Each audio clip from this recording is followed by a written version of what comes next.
मनोज जरांगे पाटील आता बांभोरीतून मुंबईकडे निघणार आहेत।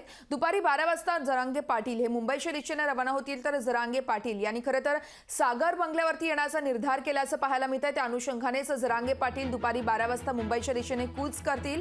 तर मराठा समाजानं सकाळी 11:30 वाजेपर्यंत बांभोरी या गावामध्ये यावं असं देखील यावेळेस जरांगे पाटील यांनी आवाहन केलंय। तर जरांगे पाटील उपोषण करत असतानाच आता सागर बंगल्यावरती जाणार असल्याचं यावेळेस जरांगे पाटील यांनी सांगितलं आहे। तर फडणवीसांनी आपल्या विरोधात षडयंत्र रचल्याचा आरोप देखील जरांगे पाटील यांनी केलाय। त्यामुळे आता मनोज जरांगे पाटील हे बांभोरीतून मुंबईकडे निघणार आहेत। दुपारी 12 वाजता मुंबईच्या दिशेने ते कूच करणार आहेत।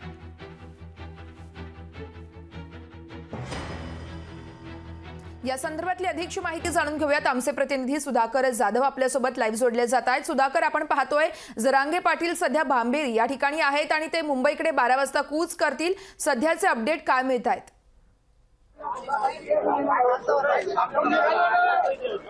निश्चितच वरच्या आपण जर पाहिलं तर काल आंतरवाली सराटी गावामधून मनोज जरांगे पाटील यांनी मुंबईच्या दिशेने कूच केली आहे। रात्री मनोज जरांगे पाटील यांचा बांभोरी नावाच्या गावामध्ये मुक्काम होता। रात्रीपासूनच मनोज जरांगे पाटील या बांभोरी गावात मुक्कामी आहेत आणि या ठिकाणी आज 12 वाजता बांभोरी गावातून मुंबईच्या दिशेने मनोज जरांगे पाटील कूच करणार आहेत। या ठिकाणी मोठ्या प्रमाणावर बांभोरी गावामध्ये रात्रीपासूनच कार्यकर्ते जे आहेत मराठा समाजाची या ठिकाणी आल्याचं आपल्याला पाहायला मिळत आहे। मोठ्या प्रमाणावर या ठिकाणी कार्यकर्ते देखील आलेत, गाड्या घेऊन कार्यकर्ते या ठिकाणी आलेले आहेत। काही पोलिसांचा देखील या ठिकाणी बंदोबस्त रात्रीपासूनच वाढवण्यात आलेला आहे। आपल्यासोबत या ठिकाणी काही कार्यकर्ते आहेत, त्यांच्याशी आपण बोलूया। दादा, काय सांगाल, तुम्ही आलात या ठिकाणी, आज मुंबईला जायचंय, काय आता मुंबईला जाणार आहात, किती लोक तुम्ही आलात? आम्ही कागबानहून वसमत तालुका हिंगोली जिल्ह्यातून आलेले आहेत आणि गावातून 20-25 जण आलेले आहेत आणि पाटील सांगतील तेच आमचं तोरण आणि बांधतील ते धोरण राहील। पाटलाच्या मनावर आम्ही जाणार, मुंबईला पण जाणार आणि जे शासनानं आम्हाला खूप अडचणी आणलं इथपर्यंत यायला सुद्धा। रात्री 9ला निघालो तर आम्ही आता पोहोचलो 5 वाजता। 3 तासाचा रस्ता नाही, पण प्रत्येक जागेवर शेलूपासून आम्हाला पाथरीपासून प्रत्येक बाउंड्रीवर अडवण्यात आलं। जागोजाग नोटीस देण्यात आल्या की बाबा तुम्ही जाऊ नये, असं काहीतरी कायद्याचं उल्लंघन व्हायले अशा नोटीस देण्यात आल्या। तरी पण आम्ही काट्या कुपाट्यानं पांदन रस्त्यानं गाडी घेऊन इथपर्यंत पोहोचलेले आहेत आणि आम्ही पाटील जर म्हणतील मुंबईला जायचं तर मुंबईला जाणार आणि शासनानं पोलीस प्रशासनानं जरी गोळ्या घातल्या तरी झेलायला तयार आहेत आम्ही, पण आरक्षण घेतल्याशिवाय आता नाही माघार घेणार नाही। काय सांगाल, तुम्ही या ठिकाणी आलात, आता मुंबईला जायचंय, तुम्हाला देखील नोटीस आली आहे का?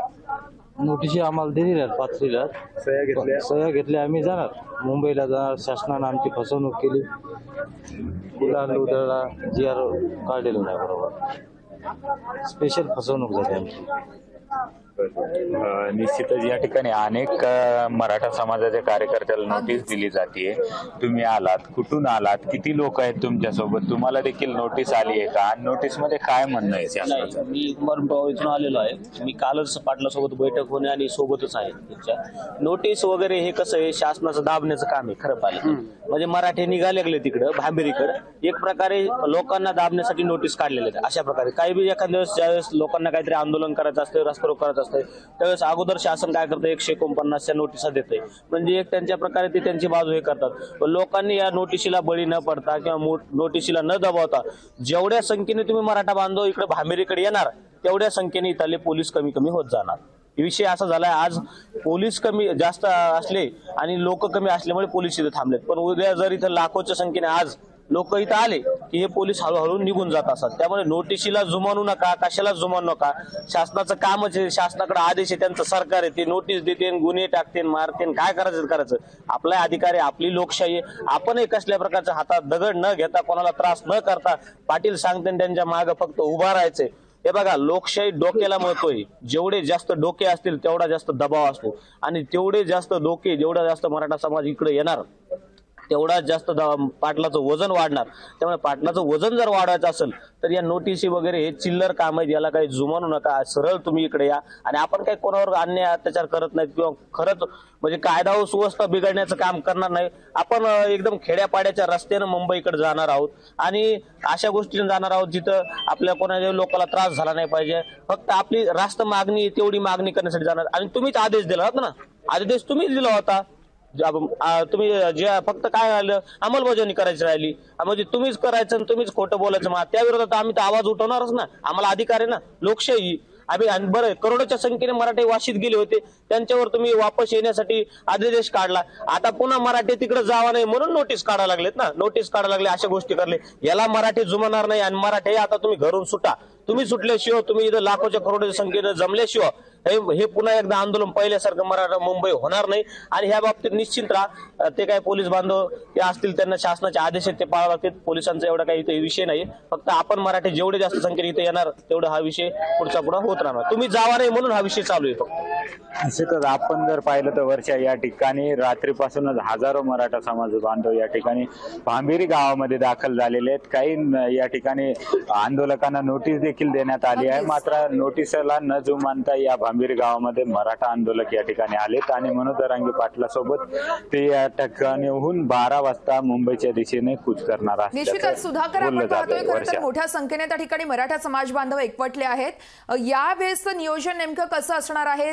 पायी कूच केली जाणार आहे की मग गाड्यांनी जाण्याचं नियोजन आहे जरांगे पाटलांचं? वर्षा कालच मनोज जरांगे पाटील यांनी प्रसार माध्यमांशी बोलताना सांगितलं की ह्या वेळेस जे मुंबईच्या दिशेने जायचंय ते गाड्यानं जायचंय.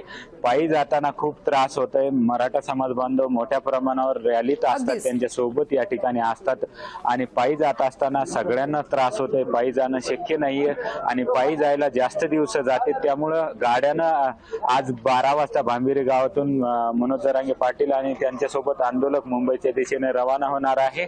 आणि जर जास्त गाड्या वाढल्या तर पुढे देखील एक मुक्काम मुंबईच्या आधी एक मुक्काम होण्याची शक्यता या ठिकाणी कालच जरांगे पाटील यांनी बोलताना सांगितलंय. आज 12 वाजता कळेल की पुढचा मुक्काम जरांगे पाटलांचा कुठे असेल ते. निश्चितच सुधाकर, तुम्ही या संपूर्ण घडामोडींवरती असाच लक्ष ठेवून राहा. तुमच्याकडून प्रत्येक अपडेट आपल्याला जाणून घ्यायचं आहे. तुर्तास धन्यवाद तुम्ही दिलेल्या सविस्तर माहितीसाठी. तर मनोज जरांगे पाटील भांबिरीतून आता मुंबईकडे निघणार आहे. दुपारी 12 वाजता मुंबईच्या दिशेने जरांगे पाटील कूच करतील. यावेळेस त्यांच्या सोबत हजारो मराठा बांधव देखील एकवटणार असल्याचे पाहायला मिळतात. कारण जरांगे पाटील यांनी खरं तर आता मराठा समाजाला खरं तर 11:30 वाजेपर्यंत येण्याचं आवाहन केलं आहे आणि त्याच अनुषंगानं 12 वाजेपर्यंत जरांगे पाटील हे मुंबईकडे कूच करतील.